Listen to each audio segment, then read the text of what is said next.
এই রাধা এলো কোথা থেকে? শ্রীকৃষ্ণের সঙ্গে রাধার যে লীলার কাহিনী তৈরি করা হয়েছে, এই রাধা এলো কোথা থেকে? এ তো সম্পূর্ণ একটা গাল গল্পে ভরা একটা কাহিনী। সম্পূর্ণ মহাভারতে রাধার কোনো গল্প নেই, সম্পূর্ণ ভাগবত মহাপুরাণে রাধার কোনো গল্প নেই, সম্পূর্ণ বিষ্ণু পুরাণে রাধার কোনো গল্প নেই। ভাই রাধা এলো কোথা থেকে? প্রত্যেক মঠ মন্দিরে শ্রীকৃষ্ণের মূর্তির সঙ্গে রাধা রাধা জড়িয়ে আছে। এ কি? এ কি ধরনের ঠাট্টা চলছে শ্রীকৃষ্ণের সঙ্গে? এর প্রতিবাদ কেন করা হচ্ছে না? বৈষ্ণবরা কি সনাতন ধর্মের সর্বসর্বা হয়ে পড়েছে? বৈষ্ণবরা কি সনাতন ধর্মের সব বোঝে, আর কেউ কিছু বোঝে না? ইস্কনরাই কি সনাতন ধর্মের সর্বসর্বা, আর কেউ কিছু বোঝে না? ভাই আমার তো খুলি চুনতি, এই ইস্কন বলুন, যত বৈষ্ণব মঠ মন্দির রয়েছে, সকল সন্ন্যাসীদের আমার খুলি চুনতি থাকলো যে রাধাকে প্রমাণ করে দেখা, শ্রীকৃষ্ণের জীবনে রাধা বলে কোনো অস্তিত্বকে প্রমাণ করে দেখা। আমি খুলি চুনতি দিলাম, খুলি চুনতি, যদি এটাকে কেউ প্রমাণ করতে পারে, আমি প্রকাশ্যে এসে এই ভিডিওর মাধ্যমে কান ধরে আমি ক্ষমা চেয়ে নেব, যদি এবং আমি ভিডিও বানানোই ছেড়ে দেবো। আপনারা শুনলেন, ইনি হচ্ছে রাধা অস্তিত্বকে খুঁজে পায়নি। আজ আমি আপনাদের সামনে অনেক কয়েকটা গ্রন্থের রেফারেন্স আমি আপনাদের সামনে তুলে ধরবো, যে অমুক অমুক গ্রন্থের মধ্যে আপনারা পাবেন। এই দিয়ে হচ্ছে আমার 3টা ভিডিও হচ্ছে রাধা সম্পর্কে তোলা।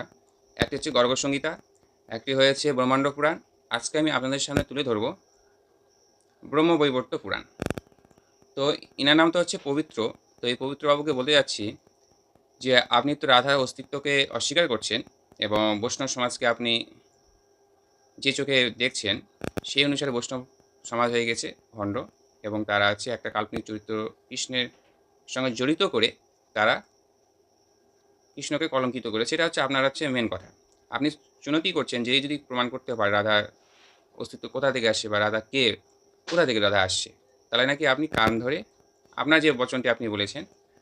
তো মূলত যে আমরা এই ভিডিওটি দেখবে তাদেরকে কাছে আমি করজোড়ে অনুরোধ করব এই ভিডিওটি শেয়ার করবেন এবং এই বান্দার কাছে যেন পৌঁছায়। আসুন আজকে ব্রহ্মবৈবর্ত পুরাণ 1162 নাম্বার পেজ। ব্রহ্মবৈবর্ত পুরাণে শ্লোক নাম্বার 47 এবং 55 নাম্বার শ্লোক আমি আপনাদের সামনে তুলে ধরছি। সংস্কৃতটা দেওয়া থাকে, আপনারা দেখে নিন। এখানে 47 নাম্বার শ্লোকে কি বলছে? 47 নাম্বার শ্লোকে শ্রীমতী রাধিকা স্বয়ং শ্রীকৃষ্ণের পত্নীরূপে অবস্থিতা, নিরন্তর তিনি পরম ব্রহ্মে কৃষ্ণের বক্ষস্থলে স্থিতি করেন। সেই রাধায় পরাৎপর কৃষ্ণের প্রাণাধিষ্ঠা দেবী রূপে নির্দেষ্টিতা হয়ে আছেন। এক কথায় বলতে চাচ্ছে এখানে যে এই যে যেটা আমি আপনার সামনে তুলে ধরছি, এটা হচ্ছে শিব এবং পার্বতী সংবাদ এখানে আপনারা পাবেন। তো শিব তার স্ত্রী পার্বতীকে বলছে যে শ্রীমতী রাধারানী হচ্ছে স্বয়ং হচ্ছে শ্রীকৃষ্ণের পত্নী রূপে অবস্থিত। তিনি তার হচ্ছে অর্থাৎ পরম ব্রহ্মের বক্ষস্থলে স্থিত অর্থাৎ বাস করেন, সর্বদাই থাকে।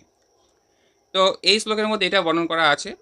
এবার মূলত কথা যে তাহলে এই রাধা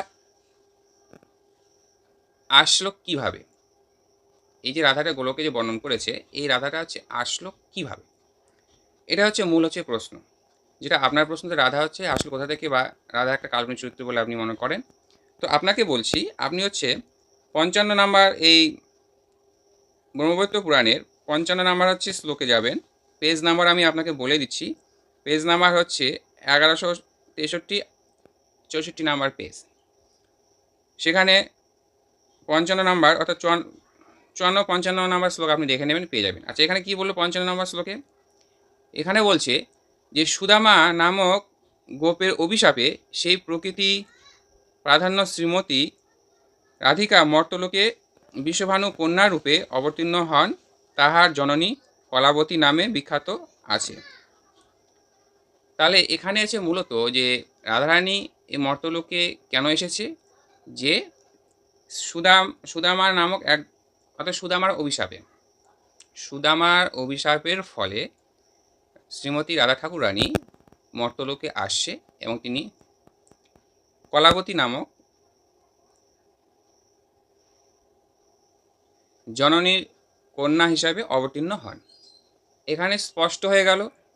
তাহলে মোদ্দা কথা এটাই যে আপনার যতগুলো প্রশ্ন ছিল সেই প্রশ্ন অনুসারে আমি কতগুলো রেফারেন্সও দিয়ে দিচ্ছি। এই যে রাধা চরিত্র কোথায় কোথায় আমি পাবো ধর্মশাস্ত্র গ্রন্থ অনুসারে, আপনি একটু মনোযোগ সহকারে শুনবেন। প্রথমে তো আমি আপনার সামনে তুলে ধরেছি ব্রহ্মাণ্ড পুরাণ, তারপরে তুলে ধরলাম গর্গসংগীতা, এখন তুলে ধরলাম ব্রহ্মবৈবর্ত পুরাণম অর্থাৎ ব্রহ্মবৈবর্ত পুরাণ। আর কোথায় কোথায় আছে, আরও আছে, সেগুলো আমি এখন আপনাকে বলছি, আপনি হচ্ছে মনোযোগ সহকারে শুনবেন।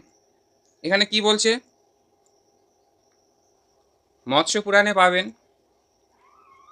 বায়ু পুরাণে পাবেন, বরাহ পুরাণে পাবেন, আদি পুরাণে পাবেন, এরকম করে অনেক গ্রন্থের মধ্যে বর্ণন করা আছে। তারপরে ব্রহ্মসংহিতার মধ্যে পাবেন, বৃহৎ গৌতমী তন্ত্রতে পাবেন।